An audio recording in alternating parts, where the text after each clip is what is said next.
everybody, this is your host, Vic.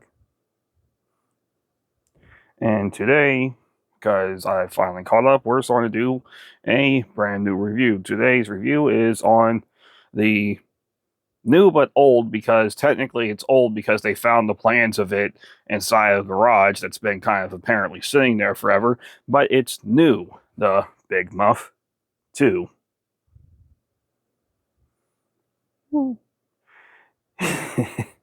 Anyways, so the Big Muff 2 is self-described as a legendary hit reimagined. It's a creamy fuzz with a long-lost dual op amp gain circuit from the 1970s, designed by Bob Meyer, or Mayer. I'm going to say Meyer because I see a Y.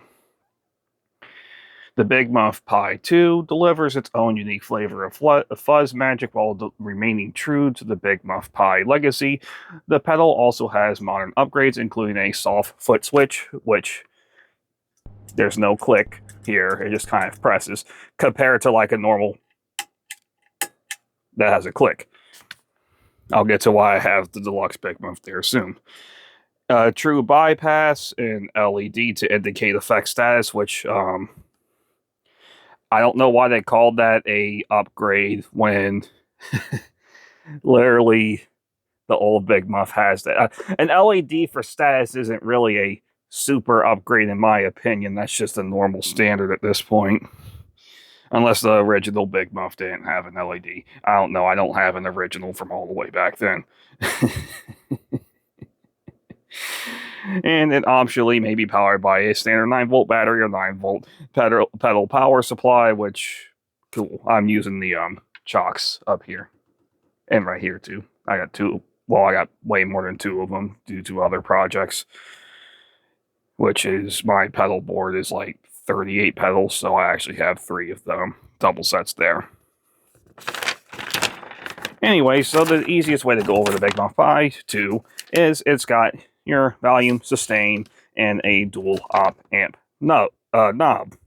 Which I know the normal Big Muff was also just 3 knobs, but this one kind of gets it up differently.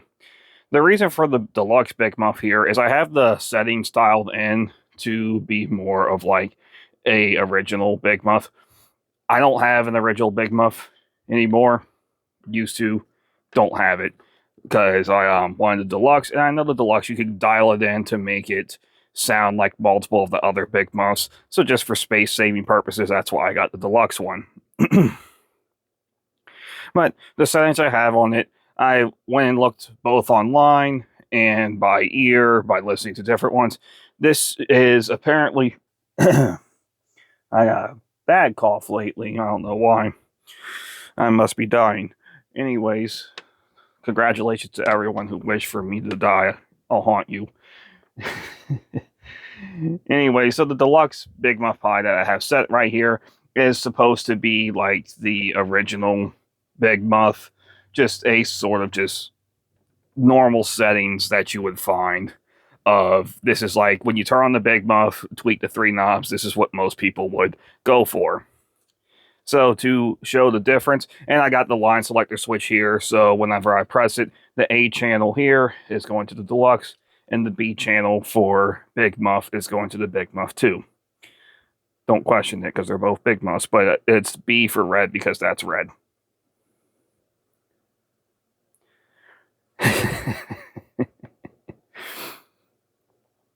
But before we go on any further for this video and the whole channel is still sponsored by DeathCloud, which you can see their sticker here. DeathCloud has been sponsoring the channel for a while now, and I would consider them a great small family boutique shop. They do carry electro harmonics.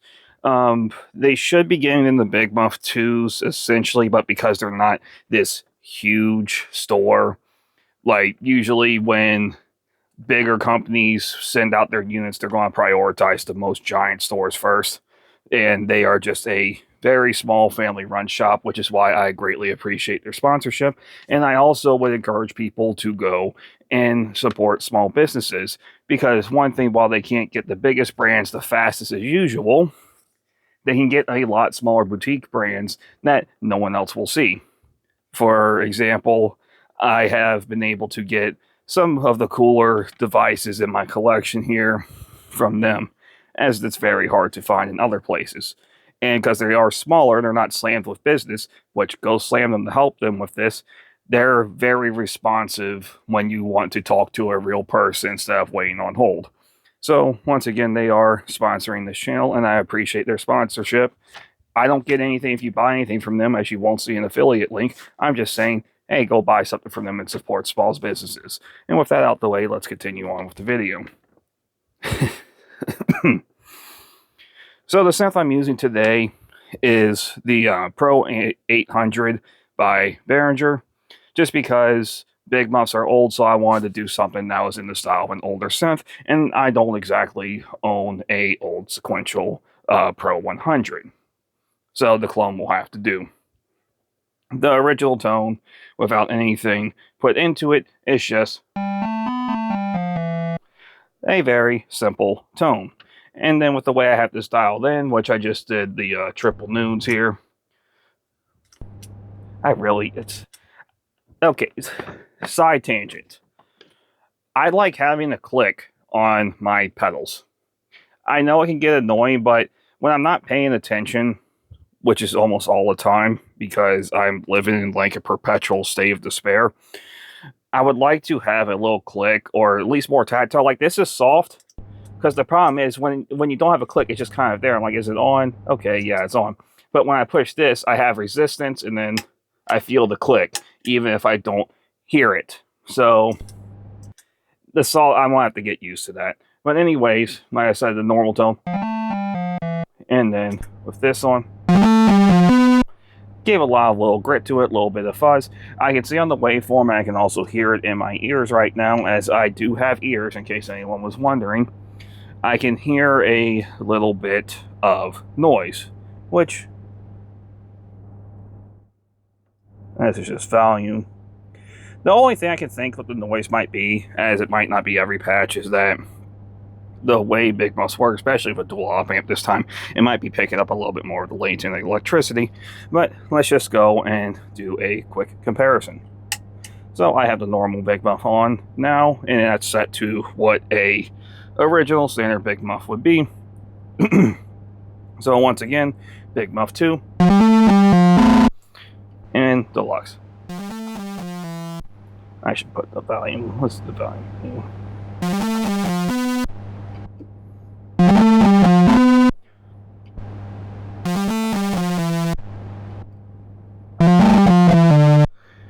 And let's actually go and so I know the main things for the original Big Muff is just volume, tone, sustain. So we'll do tone and sustain. Let's put all these at noon and see what happens.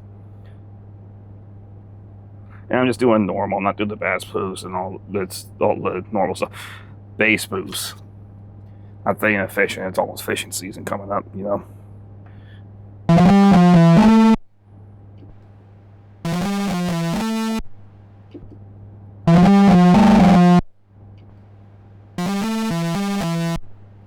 Honestly, what I could put, because you can just hear the difference even though I'm trying to dial it in, the Big Muff 2 is a little fat. Well, not a little. It's if we're going to be comparison, the Deluxe Big Muff has a little bit of heft to it. Like you just got out of a dirty bulk in winter and you want to go and have fun, but you're going to burn off for summer. I swear this time it's just a very long dirty bulk post New Year's. Trust me. Big Muff 2 is Jay Cutler when he's on a dirty bulk.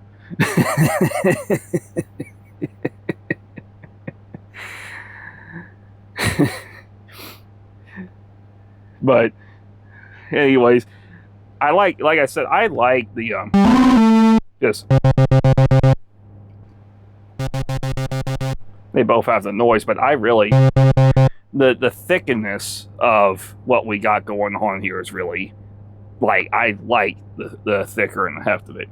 So let's just go and do everything normally, as we always do. Turn all the knobs down, and then once again, default tone is just,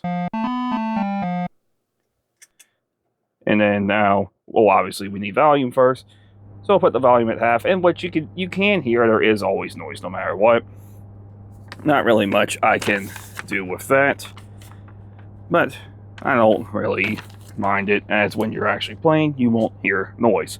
If it does bother you too much, then put a noise gate, which I'm sure there's so many brands of noise gates, so I really don't think about them too hard. But I got the, what's it called, the Boss NX, or N1-X, which are the advanced Boss noise gate with the little silver up here instead of the normal, you know, because usually it's just the normal black, then it's like chrome because it's the X version. Woo! Anyways, just at the normal volume and everything else down. Let's just start with the sustain first.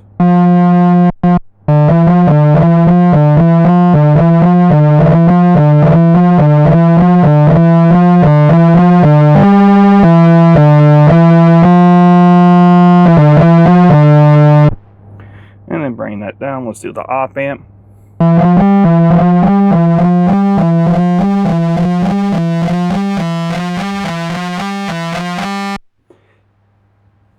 Personally, and this is just me speaking here, I like that type of, that little crunchiness, or whatever you would call it, scrunginess. I don't know. I never taken a single music class in my life that I wasn't forced to.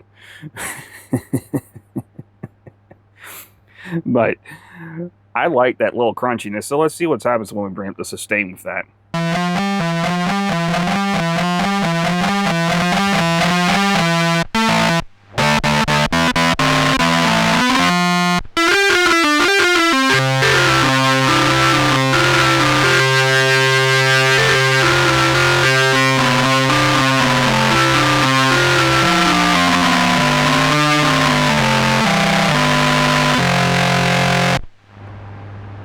A little bit of noise to that, but I mean that's a tight crunch, especially if you're just comparing.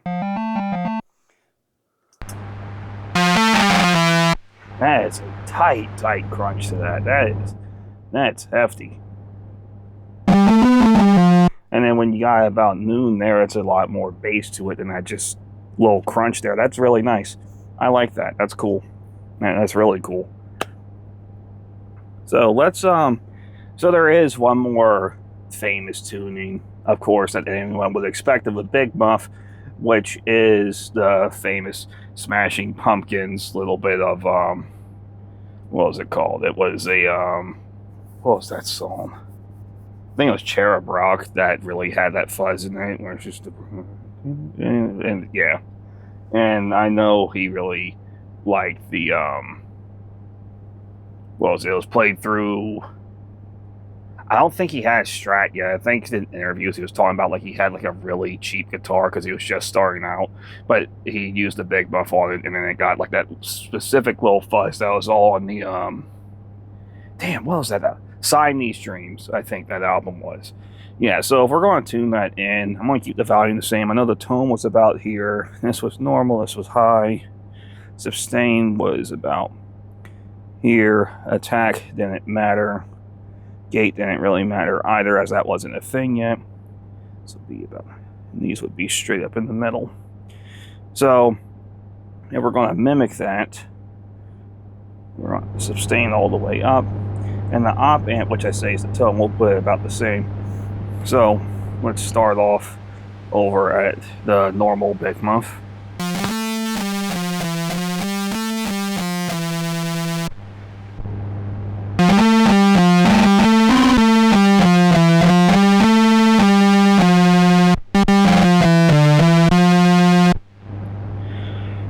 You know, honestly, like I said, I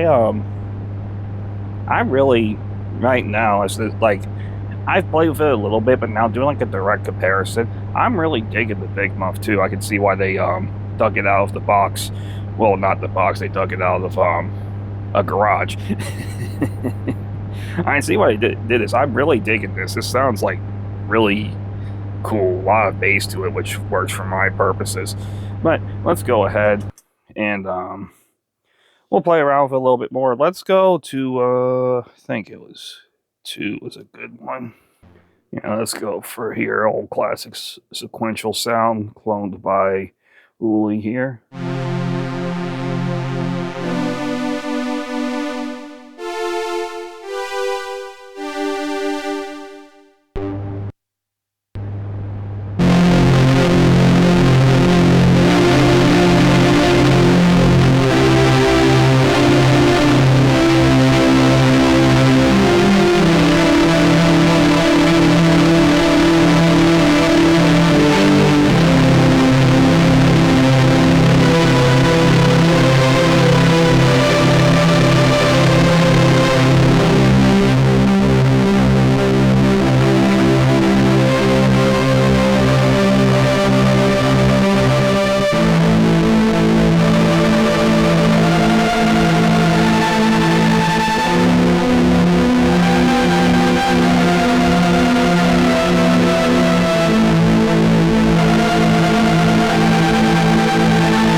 So as you can see, I can have a little bit of fun with this with just a simple basic string that just, again, if you turn it off, just the old classic strings that you would hear on anything from Sequential in the Prophet series. And then just on again, just really thickens it up. And again, to me, like, I know a lot of people don't like that type of harsh noise style or experimental.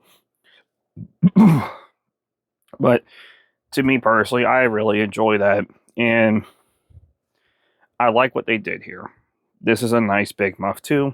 I appreciate what they did. And I would have to say that I don't regret my purchase of something completely brand new, and not that many videos out there besides the actual company themselves, as this actually wasn't too expensive. They put out a very fair price for something completely brand new and dug up, which again, I don't think the circuit was so complicated, as the Muffs in general are like one of the most cloned things out there besides like Klons, Tube Screamers, little basic, what was the other one that gets cloned a lot?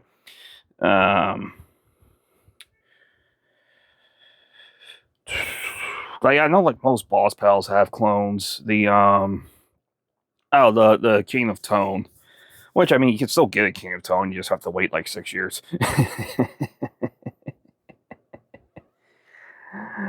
Anyways, like I said, I actually prefer the Big Muff too. I like how much thickener it gets. I'm gonna have to play with it on more synths, as I only play with it with a few, and then of course deciding to use the Pro 800 for this video. But I'm definitely going to give it some more playing around. I might slap it on my guitar to see how that sounds on there too. But I like it. It's nice. Let's just go over the points. So first, construction. It's still a solid construction. And what's kind of funny, it's got more of like a powder coating, I guess, is the best way to describe it. So it's got a little bit of grit, a little bit of texture to it. You can pet it, make it feel nice, tell it's a good pedal.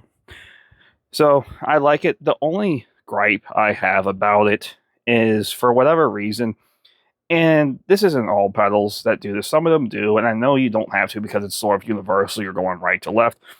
They didn't mark the inputs and outputs, which I know they do it on there, they do it on this, they do it on multiple other things. And I know, like I said, it's always right to left is the universal standard. But to me personally, it's just a small gripe. I would like to always just have input and output written on there, just in case my brain damage severely worsens and then I start forgetting things. So I would like to be able to read it. But besides that, the construction's nice. Electro harmonics construction's always good. It's the standard knobs. The foot switch, I don't like the soft foot switch. Even though I know, like, one thing I forgot to mention is that if you just hold it, it does momentary. Which I guess that is a slight upgrade if you want to do momentary on and off. However, I mean, I don't know how hard the engineering is if you would just have it about this far before it clicks, if that could do a momentary. But I would like some tactile feedback, sort of, if I'm stomping on something.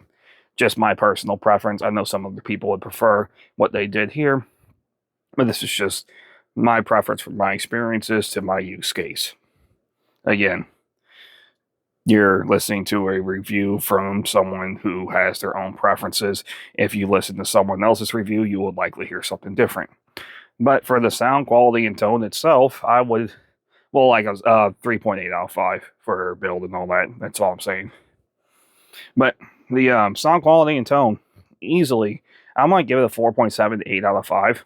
I like what it does here. This is nice. I appreciate what they did here. I'm glad they resurrected it, or more so built it for the first time, according to the lore. I like what they did here. I do not regret my purchase, and I would likely implore other people, if they do like the Big Muff sound but want it thickened a bit, I guess would be the best way to talk about it. Maybe go give this a look. It's not too expensive. It doesn't hurt the wallet too much, and it's nice.